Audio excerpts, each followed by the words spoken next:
ଆଜି ଆପଣମାନଙ୍କ ଚ୍ୟାନେଲ ନୂତନ ଦିଗନ୍ତ ନୂତନ ଆଶାର ଏ ଷଷ୍ଠତମ ଅଧ୍ୟାୟ ଷଷ୍ଠତମ ଏପିସୋଡ଼କୁ ଆପଣମାନଙ୍କୁ ବହୁତ ବହୁତ ସ୍ୱାଗତ।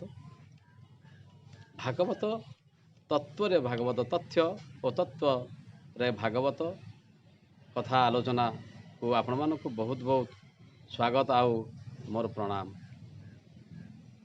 ଏଥିରେ ଆଜି ଆମେ ଆଲୋଚନା କରିବା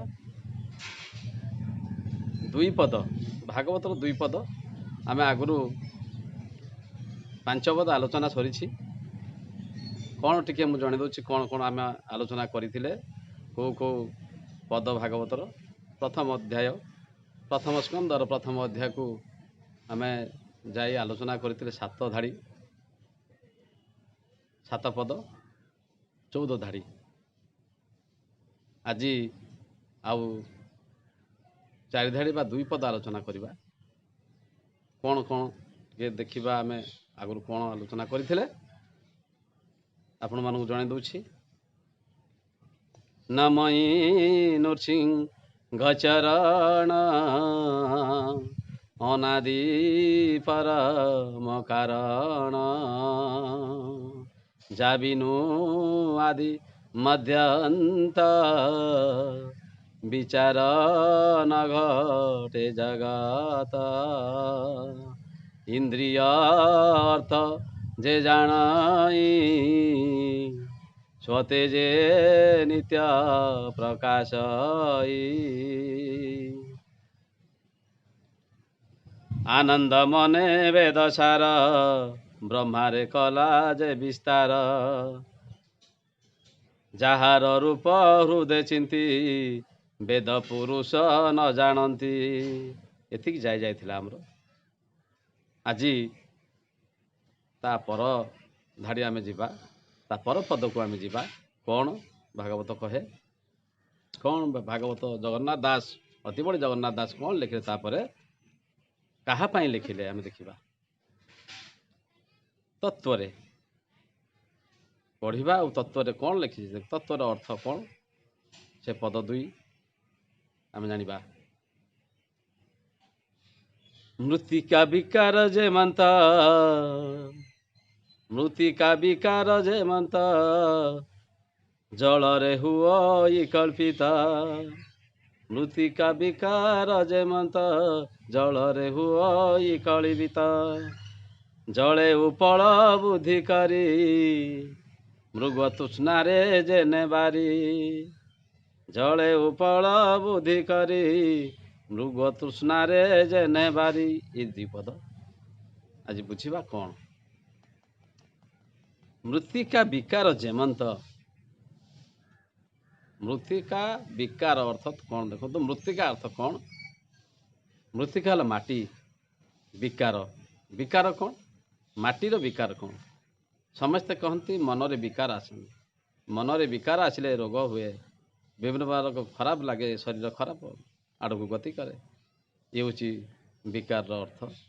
କିନ୍ତୁ ମୃତ୍ତିକାରେ କ'ଣ ବିକାର ହେବ ନା, ମୃତ୍ତିକା ବା ମାଟିରେ ବିଭିନ୍ନ ପ୍ରକାର ତାର ଭୂମି ରୂପରେ କେଉଁଠି ପାହାଡ଼, ଉଚ୍ଚ ପାହାଡ଼ ହେଉଛି, କେଉଁଠି ଅଳ୍ପ ଉଚ୍ଚର ପାହାଡ଼ ହେଉଛି, କେଉଁଠି ମାଳଭୂମି, କେଉଁଠି ମରୁଭୂମି, କେଉଁଠି ସମୁଦ୍ର, କେଉଁଠି ନଦୀ, କେଉଁଠି ଖାଲଖମା, କେଉଁଠି ପୋଖରୀ, ବିଭିନ୍ନ ପ୍ରକାର ଜଳାଶୟ, ଆଉ ବିଭିନ୍ନ ପ୍ରକାର ଖାଲ, ସମତଳ ଭୂମି, ପୁଣି ଖାଲୁଆ ଭୂମି, ବିଭିନ୍ନ ପ୍ରକାରର ଭୂମି ରୂପ ଅଛି। ଆପଣମାନେ ସମସ୍ତେ ଜାଣିଛନ୍ତି।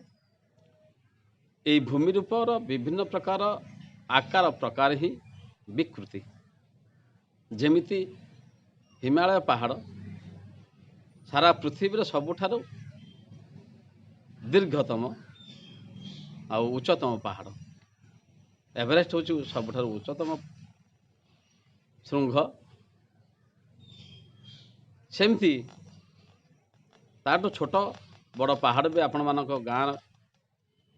ଘର ପାଖରେ, ଗାଁ ପାଖରେ, ଗାଁଠୁ କିଛି ଅନତି ଦୂରରେ ଅବସ୍ଥିତ ପାହାଡ଼ ପର୍ବତ ଆଉ ଟାଙ୍ଗରା ଭୂଇଁ ପଥୁରିଆ ଭୂଇଁ, ବଣ, ବିଲ, ପାହାଡ଼ ଇଏ ସବୁ ଅଛି। ଆଉ ମରୁଭୂମି ଯାହା ଖାଲି ବାଲି ହିଁ ବାଲି, ବାଲିମୟ, ଯୁଆଡ଼େ ଗଲେ ବାଲୁକାମୟ, ଇଏ ହେଉଛି ମରୁଭୂମିର କଥା।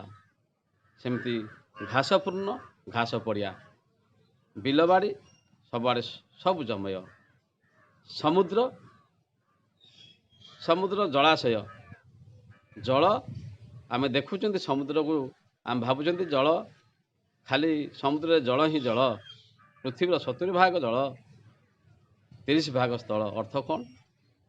ସେଠି କ'ଣ ସ୍ଥଳ ନାହିଁ ସମୁଦ୍ରରେ? ସମୁଦ୍ରର ତଳ ଭାଗରେ ହିଁ ସ୍ଥଳ ଅଛି। ସମୁଦ୍ର ତଳେ ହିଁ ମାଟି ଅଛି। ସେଇ ମାଟି ଉପରେ ଜଳ ଅଛି। କେତେ କିଲୋମିଟର ଯାଏ ଉଚ୍ଚତା ଯାଏ, କେତେ ମିଟର ଯାଏ ଜଳ ଅଛି, ଆମେ ତାକୁ ମାପି ଜାଣିବା ଉଚିତ, ବା ତାକୁ ଭୂଗୋଳ ହିଁ କହିବ କେତେ ମିଟର ଯାଏ ଅଛି ବା କେତେ କିଲୋମିଟର ଯାଏ ଆମର ମାଟି ତଳୁ ଉପର ଯାଏ ଜଳ ଅଛି। ସେମିତି ଏ ହେଉଛି ଭୂମି ରୂପ ବିକୃତି। ମୃତ୍ତିକା ବିକାର ଯେମନ୍ତ, ଏ ମାଟିରେ ଯେମିତି ବିଭିନ୍ନ ପ୍ରକାର ଜଳାଶୟ ବା ବିଭିନ୍ନ ପ୍ରକାର ଭୂମି ରୂପ ଅଛି, ସେମିତି ଜଳରେ ହୁଅଇ କଳ୍ପିତ। ମାଟିରେ ଯେମିତି ବିଭିନ୍ନ ପ୍ରକାରର ଆୟତନ ଆକାରର ବିଭିନ୍ନ ପ୍ରକାର ଜିନିଷ ଅଛି, ସେମିତି ଜଳରେ ହୁଅଇ କଳ୍ପିତ। କିଏ ଜଳରେ ହୁଅଇ କଳ୍ପିତ? ଜଳରେ କ'ଣ? ଜଳରେ କଳ୍ପିତ ହେବା କ'ଣ? ଜଳରେ ସୃଷ୍ଟି ହେବା, ଜଳରେ ଜନ୍ମ ହେବା।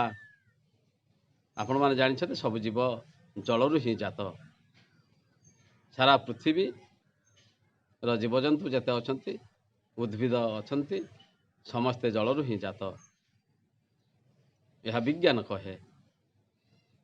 ଡାରୱିନଙ୍କ ଥିଓରି ଅନୁସାରେ ଜଳରୁ ହିଁ ସବୁ ଜାତ। ଏ ଜୀବ ସବୁ ପ୍ରକାର ଜୀବ, ଯେତେ ପ୍ରକାର ଜୀବ ଅଛନ୍ତି, କ'ଣ କ'ଣ ଜୀବ ଅଛନ୍ତି ନା ସୂକ୍ଷ୍ମ ରୂପୀ ଏକକୋଷୀ ପ୍ରାଣୀ ଅଛନ୍ତି। ସାରା ବିଶ୍ୱ ବ୍ରହ୍ମାଣ୍ଡରେ ଏକକୋଷୀ ପ୍ରାଣୀ। ବହୁକୋଷୀ ପ୍ରାଣୀ ଭିତରେ କିଏ ଗଲେ ନା ସ୍ତନ୍ୟପାୟୀ ପ୍ରାଣୀ ଗଲେ, ମେରୁଦଣ୍ଡୀ, ପୁଣି ଅମେରୁଦଣ୍ଡୀ ପ୍ରାଣୀ। ଯାହାର ମେରୁଦଣ୍ଡ ଅଛି ପଛପଟରେ, ସେମାନେ ହେଲେ ମେରୁଦଣ୍ଡୀ। ଯେଉଁମାନଙ୍କର କିଛି ନାହିଁ, ଅସ୍ଥି ନାହିଁ, ଖାଲି ମାଂସଳ, ସେମାନେ ହେଉଛନ୍ତି ଅମେରୁଦଣ୍ଡୀ ପ୍ରାଣୀ। ଆଉ କେତେ ପ୍ରକାର ଅଛନ୍ତି ନା 4 ପ୍ରକାର ଅଛନ୍ତି। ଗୋଟେ ହେଲେ ଅଣ୍ଡଜ, ଯେଉଁମାନେ ଅଣ୍ଡାରୁ ଜାତ। ସ୍ୱେଦଜ, ଯେଉଁମାନେ ଝାଳରୁ ବା ସ୍ୱେଦରୁ ଜାତ। ଆଉ ଉଦ୍ଭିଦଜ, ଗଛଲତା, ଏସବୁ ଉଦ୍ଭିଦଜ, ଉଦ୍ଭିଦମାନଙ୍କୁ ଜାତ। ଆଉ ଗୋଟେ ହେଲା ଜରାୟୁଜ, ମାତୃଗର୍ଭରୁ ଯେଉଁମାନେ ଜାତ। ଏସବୁ ଜନ୍ମ ହେଉଛନ୍ତି ସମସ୍ତେ ଜଳରୁ। ଆମେ ଜାଣନ୍ତି ଜଳରୁ ଗଛଲତା ବା ନେଳି ପ୍ରକାର ଜୀବ ସୃଷ୍ଟି ହୁଏ। ଆପଣ ପାଣି ଗୋଟେ ବୋତଲରେ ରଖିଦିଅନ୍ତୁ, ଗୋଟେ ବୋତଲରେ ଖରାରେ ରଖିଦିଅନ୍ତୁ, ତାକୁ ଦେଖିବେ ସେଇ ବୋତଲ ଭିତରେ କିଛି ଦିନ ପରେ ଖରା ପଡ଼ି ବା ଗରମରୁ ନେଳି ଜାତୀୟ ଉଦ୍ଭିଦର ଜାତ ହେବ ସେ ପାଣି ଭିତରେ। କେମିତି ଆସିଲା? ବୋତଲର ଠିପି ଟାଇଟ୍ ହେଇଛି, ତା ଭିତରୁ ତ ବାହାର ବାୟୁ କିଛି ଯାଇପାରୁନାହିଁ, କିନ୍ତୁ ସେ ପାଣି ଭିତରେ ନେଳି ଆସୁଛି କେମିତି? ନେଳି ଅର୍ଥ ଜୀବନ, ନୀଳ ଅର୍ଥ ଜୀବନ। ସବୁଜ ରଙ୍ଗର ନେଳି, ଶିଉଳି ଜାତୀୟ ଉଦ୍ଭିଦ ଜନ୍ମ ହେଉଛି। ଆପଣ ଦେଖୁଥିବେ ଖାଲ ଖମାର ଯେଉଁଠି ପାଣି ଅଛି, ସେଠି ବି କିଛି ଦିନ ପରେ ଛୋଟ ଛୋଟ ପୋକ, ବିଭିନ୍ନ ପ୍ରକାର ଜୀବଜନ୍ତୁ ସବୁ ସେଇଠି ଜାତ ହୁଅନ୍ତି। ଡ୍ରେନ୍ ପାଣିରେ ବି ଆପଣ ଦେଖିବେ କିଛି ଦିନ ପରେ ବି ବହୁତ ପ୍ରକାର ଜୀବ ସେଇଠୁ ଜାତ ହୁଅନ୍ତି। କିନ୍ତୁ ଛୋଟ ଜିନିଷ ସେମାନେ। ଆପଣମାନେ ଭାବୁଥିବେ ଯେ, ମନରେ ପ୍ରଶ୍ନ ଆସୁଥିବ, ମଣିଷ କେମିତି ଜଳରୁ ଜାତ ହେଲା? ସ୍ଥଳ ଭାଗରେ ରହୁଥିବା ମଣିଷ, ଯେଉଁମାନେ ସ୍ତନ୍ୟପାୟୀ ପ୍ରାଣୀ, ସେମାନେ ତ ସବୁବେଳେ ରହିଲେ ସ୍ଥଳ ଉପରେ, କେମିତି ସେମାନେ ଜନ୍ମ ହେବେ ସ୍ଥଳ ଭାଗରୁ ନା ଜଳରୁ? ସେମାନେ ତ ସବୁବେଳେ, ଆମେ ତ ମଣିଷ ଆଉ ବାଘ, ଭାଲୁ, ହାତୀ, ପିମ୍ପୁଡ଼ି ଠାରୁ ଜନ୍ଦା ଆଉ ଉଇ ବିଭିନ୍ନ ପ୍ରକାର ଜୀବ ଯାହା ସବୁ ରହିଲେ ଜୀବଜନ୍ତୁ ସେମାନେ ସବୁ এই ସ୍ଥଳଭାଗରେ ହିଁ ଜନ୍ମ ହୋଇଛନ୍ତି। ଏଇଠି ଜନ୍ମ ନିଅନ୍ତି, ମାଟି ଉପରେ ଜନ୍ମ ନିଅନ୍ତି, ପୁଣି ମାଟି ଉପରେ ହିଁ ମରନ୍ତି। ଏଇଠି ଗୋଟେ ମନରେ ପ୍ରଶ୍ନ ଆସୁଛି, କେମିତି ଜଳରେ ସମସ୍ତେ ଜାତ ହେଲେ? ନୁହେଁ କି? ସତରେ କେମିତି ଜଳରୁ ଜାତ ଆମେ ସମସ୍ତେ? ଭାଗବତ ଲେଖିଲେ ଯେ ଜଳରୁ ସମସ୍ତେ ଜାତ। ବିଜ୍ଞାନ ବି ସେୟା କହୁଛି, ଜଳରୁ ସମସ୍ତେ ଜାତ। କେମିତି ନା ଦେଖନ୍ତୁ, ଅଣ୍ଡଜ ପ୍ରାଣୀ ଯେଉଁମାନେ ଅଣ୍ଡାରୁ ଜାତ ହେଉଛନ୍ତି, ଅଣ୍ଡାରେ ଜଳ ଥାଏ, ଅଣ୍ଡା ଭିତରେ ହିଁ ଜଳ ଥାଏ। ସେଇ ଜଳରୁ ହିଁ ଜାତ ହୁଏ ଅଣ୍ଡଜ ପ୍ରାଣୀଟିଏ, ଚଢ଼େଇଟିଏ ବା ପକ୍ଷୀ ଶାବକଟିଏ। ସେମିତି ସ୍ତନ୍ୟପାୟୀ ପ୍ରାଣୀ ଆମେମାନେ ମା ଠାରୁ, ମା ଗର୍ଭରୁ ଜନ୍ମ ଆମେ ହୁଅନ୍ତି। ଆମେ ଭାବୁଛନ୍ତି ମା ଠୁ ତ ଆମେ ଜନ୍ମ ହେଲେ କେମିତି ଜଳରୁ ଜାତ ହେଲେ, କିନ୍ତୁ ଆମେ ହିଁ ସେଇ ଜଳରୁ ଜାତ। କେମିତି ନା ମା ଗର୍ଭରୁ ଜାତ ହେଲେ ବି ବାପା ଆଉ ମାଙ୍କର ମିଳନ ଫଳରେ ଯେଉଁ ଶୁକ୍ରାଣୁ ଆଉ ଡିମ୍ବାଣୁର ସମାୟନ ହୁଏ, ଫର୍ଟିଲାଇଜେସନ୍ ହୁଏ, ସେଇଠି ଗୋଟେ ଓଭମ୍ ସୃଷ୍ଟି ହୁଏ। ଓଭମ୍ ବା ଡିମ୍ବାଣୁ, ତାକୁ ଓଡ଼ିଆରେ କୁହନ୍ତି ଡିମ୍ବାଣୁ। ସେ ଡିମ୍ବାଣୁ ଭିତରେ ଜଳ ଥାଏ। ସେଇ ଡିମ୍ବାଣୁ ଭିତରେ ଯେଉଁ ଜଳ ଥାଏ, ସେ ଡିମ୍ବାଣୁ ଆସ୍ତେ ଆସ୍ତେ ଆସ୍ତେ ଆସ୍ତେ ଆସ୍ତେ ବଢ଼ିକି ବଡ଼ ହୁଏ। ସେଇ ଡିମ୍ବାଣୁ ଭିତରେ ହିଁ ଜଳ ଥାଏ। ସେ ଜଳରେ ମୀନ ରୂପ ପ୍ରଥମ ଅବତାର ଆରମ୍ଭ ହୁଏ। ଏଇ ମଣିଷ ବା ଏଇ ଜୀବ ଆମମାନଙ୍କର ସେଇଠୁ ଆରମ୍ଭ ହୁଏ ସୃଷ୍ଟି। ଅୟମ ଆରମ୍ଭ ସେଇଠୁ ହୁଏ ଆରମ୍ଭ। ତେଣୁ ସମସ୍ତେ ଆମେ ଜଳରୁ ହିଁ ଜାତ। ଦେଖିବେ, ମାଟିଏ ଯେତେବେଳେ ଗର୍ଭ ଯନ୍ତ୍ରଣା ପାଉଛି, ତାକୁ ଡାକ୍ତରମାନେ ପରୀକ୍ଷା କରି କହନ୍ତି ୟା ଦେହରେ ଜଳ କମିଗଲାଣି ବା ଜଳର ସର୍ଟ ହେଇଗଲାଣି, ତେଣୁ ଆକୁ ଶୀଘ୍ର ଅପରେସନ୍ କରିବାକୁ ପଡ଼ିବ, ସିଜରିନ୍ କରିକି ସନ୍ତାନଟିକୁ ବାହାର କରିବାକୁ ପଡ଼ିବ, ଜଳ କମିଗଲାଣି। ଅର୍ଥ କ'ଣ ନା ଯେଉଁ ପ୍ଲାସେଣ୍ଟା ଅଛି, ମାଆର ଯେଉଁ ଗର୍ଭାଶୟ ଅଛି ବା ପ୍ଲାସେଣ୍ଟା, ଅନ୍ୟ ଜୀବମାନଙ୍କର ଫୁଲ ବୋଲି କୁହାଯାଏ, ସେଇଠି ସଞ୍ଚିତ ହେଇ ଜଳ ରହିଥାଏ। ସେଇ ଜଳ ଭିତରେ ନୂତନ ସନ୍ତାନଟିଏ, ନୂତନ ସୃଷ୍ଟି ଆଉ ନୂତନ ଆଗାମୀ ବଂଶଧର ପିଢ଼ି, ସିଏ ସେଇ ଜଳରେ ହିଁ ଭାସୁଥାଏ, ଭାସି ବୁଲୁଥାଏ। ତେଣୁ ସମସ୍ତେ ହିଁ ଜଳରୁ ଜାତ।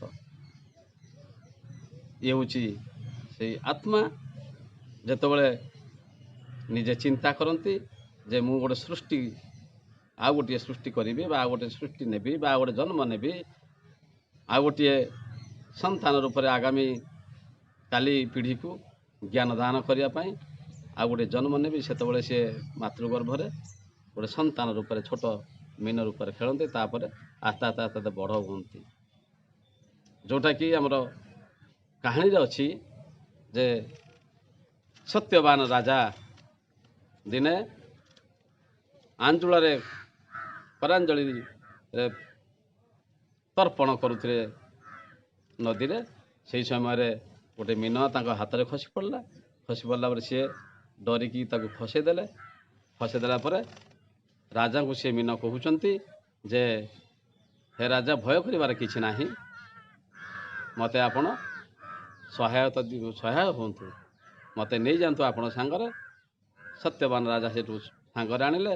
ସେ ମୀନ ଆସ୍ତେ ଆସ୍ତେ ଆସ୍ତେ ଆସ୍ତେ ଛୋଟ ରୂପରୁ ବଡ଼ ହେଇକା ଯାଉଛି, ବଢ଼ି ବଢ଼ି ଯାଉଛି। ତାକୁ ତାଙ୍କ କମଣ୍ଡଳରେ ରଖିଲେ, କମଣ୍ଡଳରୁ ବଡ଼ ହେଲା, କମଣ୍ଡଳରୁ ବଡ଼ ହେଲା, ତାକୁ ଆଉ ଜାଗା ହେଲା ନାହିଁ, ତାକୁ ଆଉ ବଡ଼ ପାତ୍ରରେ ରଖିଲେ, ସେଠି ବଡ଼ ହେଇଗଲା। ତାକୁ ପୁଣି ଗୋଟେ ପୋଖରୀରେ ରଖିଲେ ବା ଜଳାଶୟରେ ରଖିଲେ, ଜଳାଶୟରୁ ପୁଣି ଆଉ ହେଲା ନାହିଁ, ଆହୁରି ବଢ଼ିଗଲେ। ସିଏ ଆହୁରି ସେଠି ତାକୁ ଜାଗା ହେଲାନି, ପୁଣି ସମୁଦ୍ର ପାଖାପାଖି, ନଈରୁ ସମୁଦ୍ର ପାଖକୁ ନେଇଗଲେ।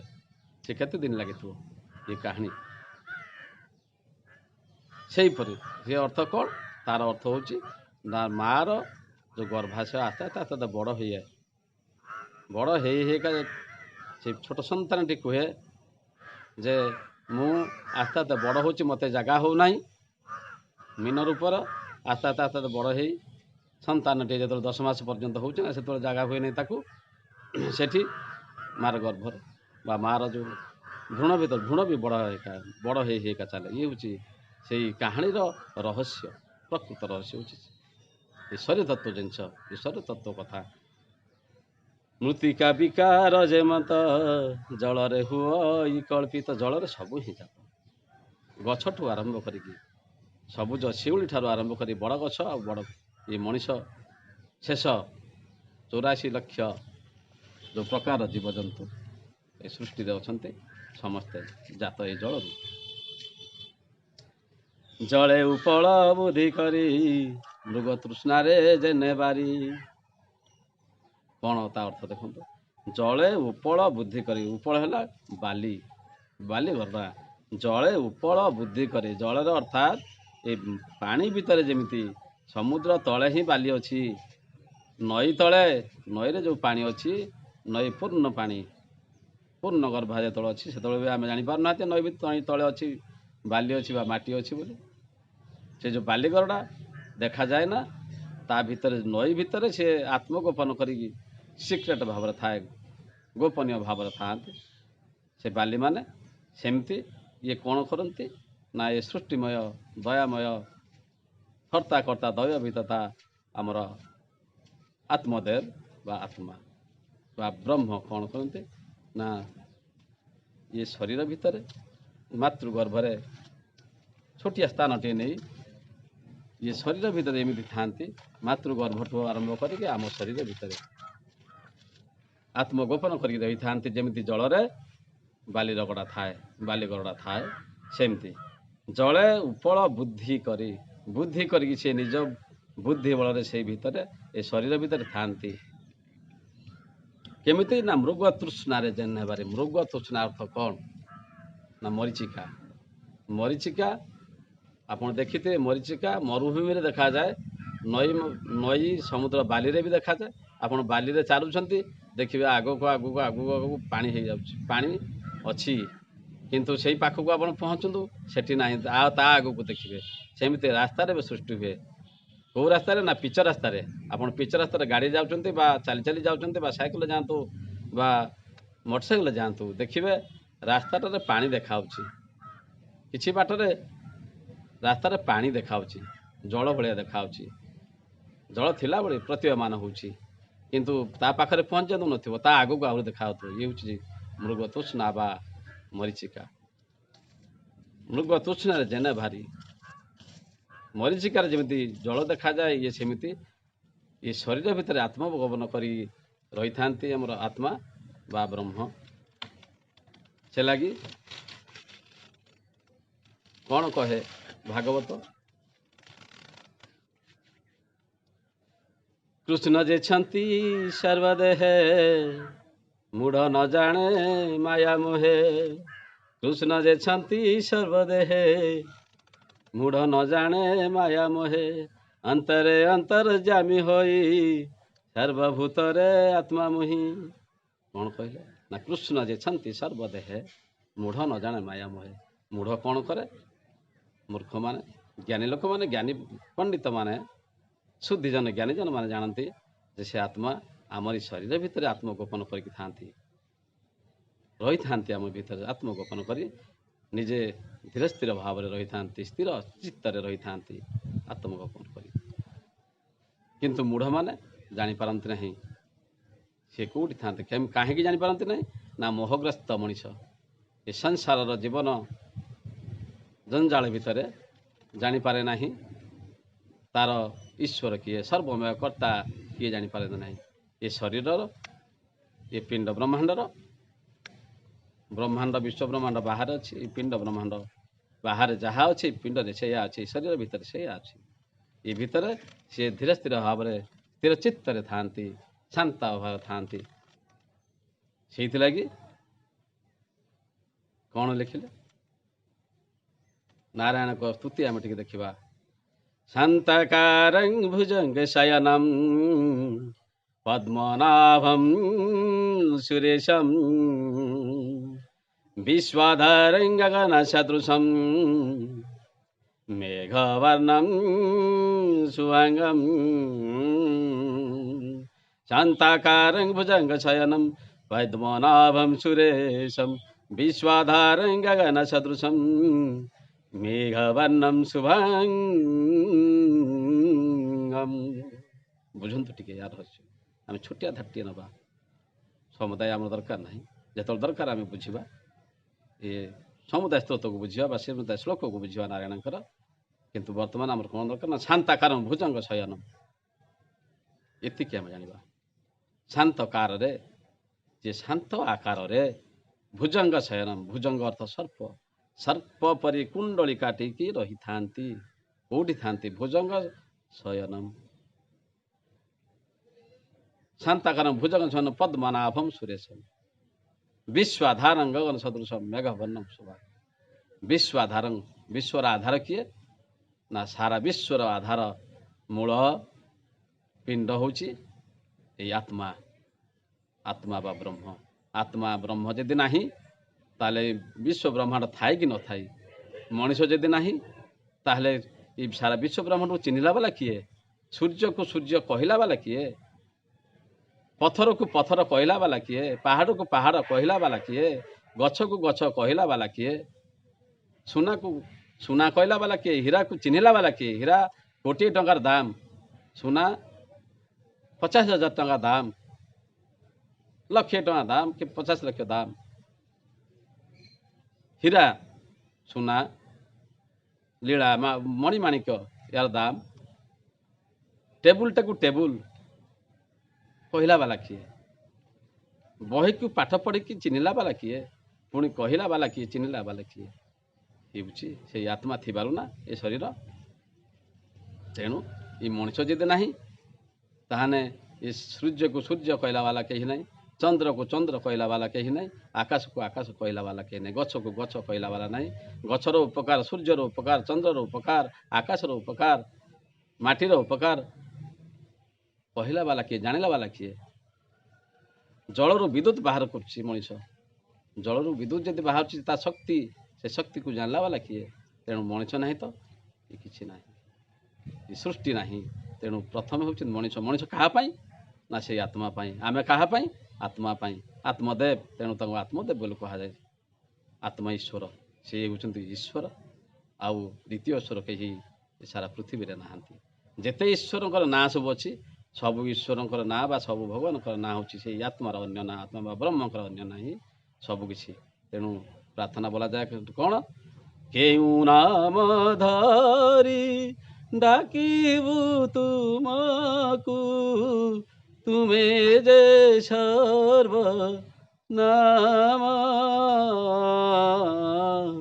केउ नाम धरी तेणु आ विशेष किसी कहू ना आपण मैंने जानिले से आत्मगोपन करमिति मरीचिकार जल आत्मगोपन कर जल न थाए किंतु जलर प्रतीयमान हुए जलर भ्रम सृष्टि हुए सेमिति ये आम शरीर भितर थांती किंतु नथिला भलिया आमको जापर मूढ़ मैंने जापारती ना ज्ञानी गुणीजन मैंने केवल जानते आउ समस्ते मोहग्रस्त सारा समाज बा सारा संसार मोह को जी त्याग करिछि से ज्ञानी गुणीजन मैंने तांकर उपस्थिति ये शरीर भितर अच्छे बोली जानते केमिति ना शांत आकार भुजंग शयन शांत आकार धीरे स्थिर आकार थांती कुंडली काटिकी थांती ये आम शरीर भितर से गीता कहला ईश्वर सर्वभूतान हृदय से तिष्ठति अर्जुन हृदय भितर हूँ ये शरीर भितर कुंडली काटिकी थांती सब सब इंद्रिय मान को चालना करती परिचालना करती से आत्मार अन्य ना हूँ ब्रह्म से आत्मा को आज स्मरण करी आपण मानक वार्ता प्रेरण करी रोचे ये आज बाणी की विश्राम दूची आपण मैंने से आत्मा बा ब्रह्म को आत्मा आत्मदेव ब्रह्मदेव को चिन्हतु आपण भीतर देखु समस्त जीव मान भीतर देखु ସଚରାଚର ଯେତେ ଜୀବ ଅଛନ୍ତି ସାରା ବିଶ୍ୱ ବ୍ରହ୍ମାଣ୍ଡରେ ଯେଉଁଠି ଆପଣ ଦେଖୁଛନ୍ତି ସମସ୍ତଙ୍କ ଭିତରେ ଆପଣ ତାଙ୍କୁ ଦେଖନ୍ତୁ ଆଉ ଅନୁଭବ କରନ୍ତୁ ଆଉ ଦେଖିବେ ଈଶ୍ୱର ଆପଣଙ୍କୁ ଆଶୀର୍ବାଦ ନିଶ୍ଚୟ କରିବେ। ଆଉ ତାଙ୍କର ଯେଉଁ ଆନନ୍ଦର ସତ୍ତା ଅଛି ସଚ୍ଚିଦାନନ୍ଦ ସିଏ ନା ସଚ୍ଚିତ ଆନନ୍ଦ, ସେ ଆନନ୍ଦର କେନ୍ଦ୍ରବିନ୍ଦୁ ଆପଣ ବି ତାଙ୍କରି ଭଳି ଆନନ୍ଦରେ ରହିବେ ଆଉ ଭଗବାନ ପାଲଟିଯିବେ, ସମସ୍ତ ପାଇଁ ମଙ୍ଗଳମୟ ପାଲଟିଯିବେ, କରୁଣାମୟ ସମସ୍ତଙ୍କ ପାଇଁ ପାଲଟିଯିବେ, ଦୁନିଆ ପାଇଁ କରୁଣାମୟ ଆଉ ଦୟାମୟ ପାଲଟିଯିବେ, କ୍ଷମାମୟ ପାଲଟିଯିବେ। ତେଣୁ ସମସ୍ତେ ଆପଣଙ୍କୁ ଭଗବାନ ବୋଲି ନିଶ୍ଚୟ ମାନିବେ। ତେଣୁ ଆସନ୍ତୁ ସମସ୍ତେ ଭଲ ମଣିଷ ହୁଅନ୍ତୁ ଆଉ ସମସ୍ତଙ୍କ ଭିତରେ ସେଇ ଆତ୍ମା ବା ବ୍ରହ୍ମଙ୍କର ଉପସ୍ଥିତିକୁ ଦର୍ଶନ କରନ୍ତୁ, ତାଙ୍କୁ ହିଁ ଦର୍ଶନ କରି ଜାଣନ୍ତୁ, ଜାଣିକି ସମସ୍ତେ ଭଲ କାମ କରନ୍ତୁ, ଭଲ ମଣିଷଟିଏ ହୁଅନ୍ତୁ, ଭଗବାନ ହୁଅନ୍ତୁ। ଏତିକି କହି ମୋର ବାଣୀକି ବିଶ୍ରାମ ଦେଉଛି। ସମସ୍ତେ ଭଲରେ ରୁହନ୍ତୁ। ସର୍ବେ ଭବନ୍ତୁ ସୁଖିନ ସର୍ବେ ସନ୍ତୁ ନିରାମୟା ସର୍ବେ ଭଦ୍ରାଣୀ ପଶ୍ୟନ୍ତୁ ମା କଶ୍ଚିତ୍ ଦୁଃଖ ଭବେତ୍। ରହୁଛି।